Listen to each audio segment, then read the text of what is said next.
This TradingView indicator accurately predicts the direction of the price. And in this video, we're going to take a look at exactly how to find the indicator in TradingView. We will take a look at the best settings, and we will of course also take a look at the most important part, and that is how to use the indicator correctly. So guys, let's not waste any time here. Without further ado, let's jump right into it.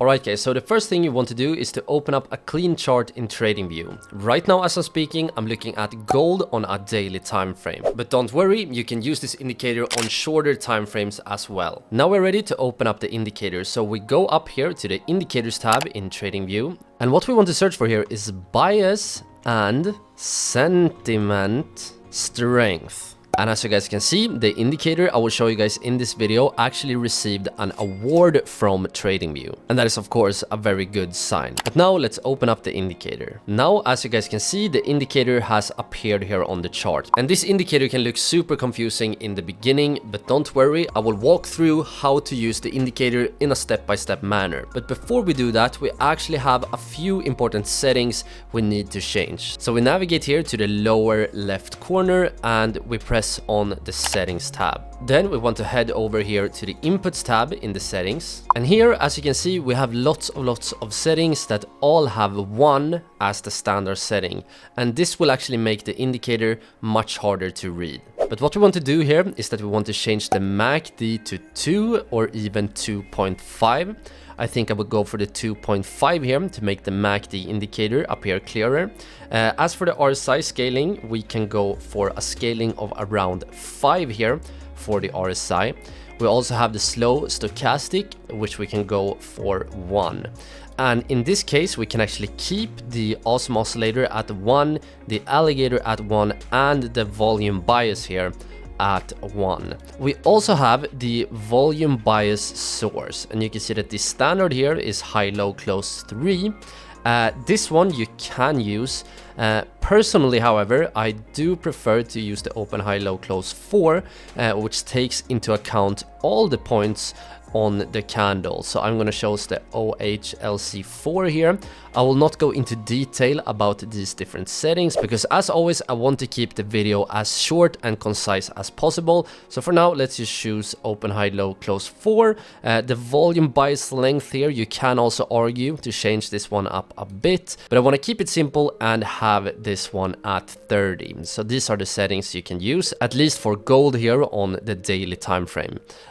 As for the style tab here, this one is optional. You can change the colors of everything and how they look. You can, for example, change them to lines instead of histograms. So guys, if you want to, you can of course also change how the indicator looks like, but I think the standard colors here are pretty pleasant. So now guys, we are ready to go down here and press OK. So now guys, to the very important part. How do we actually use this indicator? This indicator looks super complicated.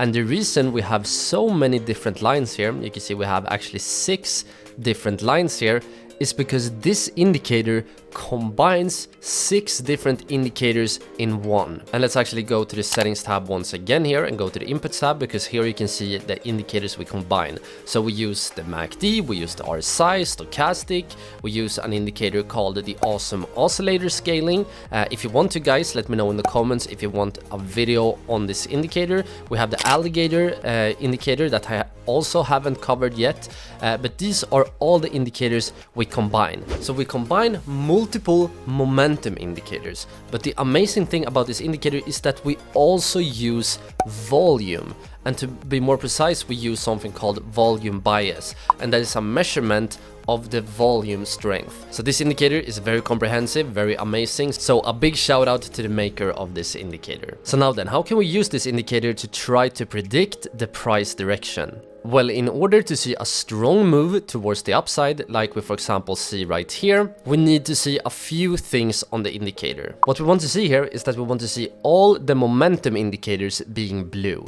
So from this point right here, you can see this exact point, all the momentum indicators are blue, which indicates a bullish momentum. But in order to see a strong trend, what we also want to see here is that we want to see a rise in volume strength. And you can see the volume strength here by looking at the purple bars right here.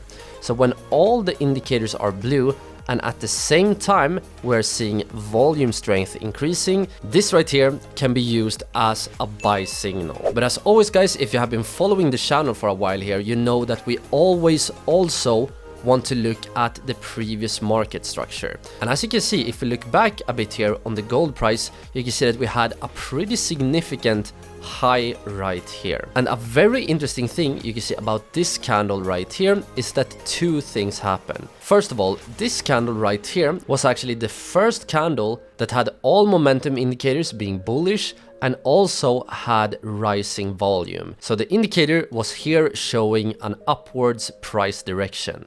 But what we also had with this candle was that we broke this important resistance level. So this right here is a great example for a long trade. As for your stop loss, you can use a few different methods. You can keep it pretty tight here and set your stop loss below the most recent low here before the breakout, and use a risk to reward ratio here of 2. So this right here is a pretty simple trade. But now guys, and this is super important, how can we use this indicator to try to predict when the price is about to reverse? Well, if you look at this red candle right here and you go down to the momentum indicator, you can see at this point, this was the first time the momentum indicator turned red.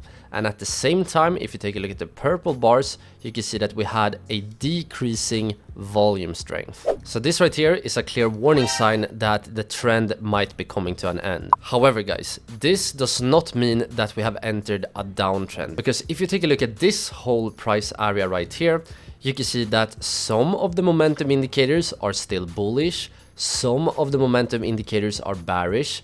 The volume is starting to flatten out here. And when we see the indicator disagreeing here between bullish and bearish, this right here is a signal that we have no real trend direction and that we need to be cautious. Alright guys, so if you want to be able to enter early into new uptrends and downtrends, it's important to master breakout trading. So if you have the time, I highly recommend all of you to watch this video on a breakout trading indicator next.